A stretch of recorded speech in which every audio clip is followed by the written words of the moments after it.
where do you fall on that? Because this is where people will say, well, Jordan's against trans people and gay people. I mean, all the nonsense. Yeah, well, that I hear about you the situation in Canada was quite clear, is that the federal government, following the provincial governments, decided that it was okay to impose requirements for the regulation of speech. And I didn't care what the reason for that was. I thought that it was a terrible legislative move. And partly, not because it wasn't only compelled speech, I read the policy guidelines that were the framework within which this bill was to be interpreted. There's pages and pages of them, all on the Ontario Human Rights Commission website, which was linked to the federal website, where they had announced how this bill would be interpreted. And it contained all sorts of terrible things, like the insistence that gender was a socio-cultural construct. And it's in part a socio-cultural construct. Great. And these things are, you cannot do that. Because all of a sudden, the legislation seemed to imply that a discussion about the biological differences between men and women might be regarded as hate speech. And I also think we're a fair ways along that pathway in Canada. So I don't think that my fears about the bill were unwarranted, and I think that what happened at Wilfrid Laurier University is an absolutely perfect example of that. So I think that my stance on that piece of legislation was substantively correct. Now, the problem is that, or the treachery that was involved in the bill, because I see the bill as an attempt by the radical left to gain linguistic dominance over, increasing linguistic dominance over the conversation as a whole, using trans people as the sacrificial victims. And by the way, I got no shortage of letters from trans people saying, I'm not so happy being used as a sacrificial victim for the left to advance its linguistic hegemony. I got a lot more letters like that from trans people than I did from trans people criticizing what I did.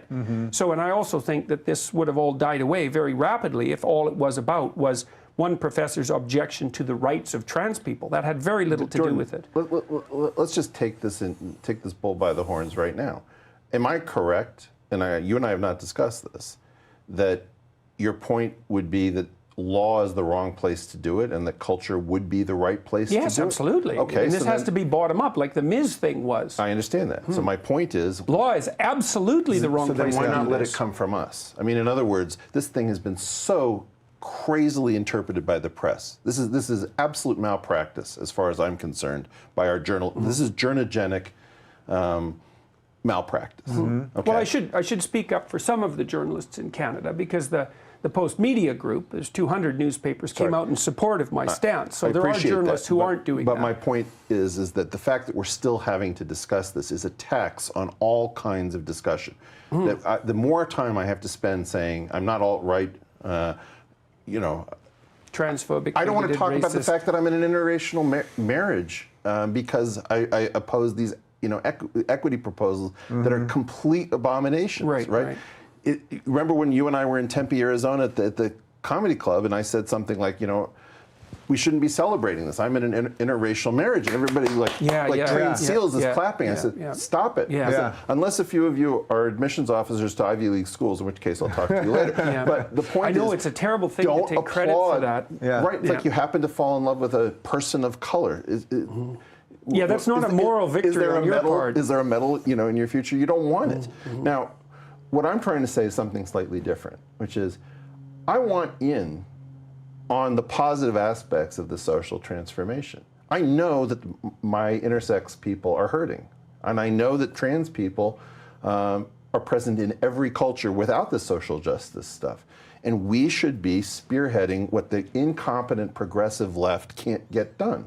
Well, so is that what we're doing? Well, it's one of the things that I want to be doing. Like, you know, gay marriage turned on a dime over a very short period of time, like smoking, right? Somehow there's no smoking in bars. It's almost incredible, you know, if you're old enough to think about that. We should be spearheading this thing because they can't get the job done. And what is our point? Not in law. Yeah, not in law. But do it in culture. You can't have everybody do his or her own pronouns, which is an absolute disaster. But we could settle on, you know, and you could do hey and they, you know, pronouns or something like this. I don't know what the right thing. Get a linguist to figure out the minimally intrusive, one-time backwards incompatible change to the language. It's going to be painful. I'm not looking forward to it, but we could get it done.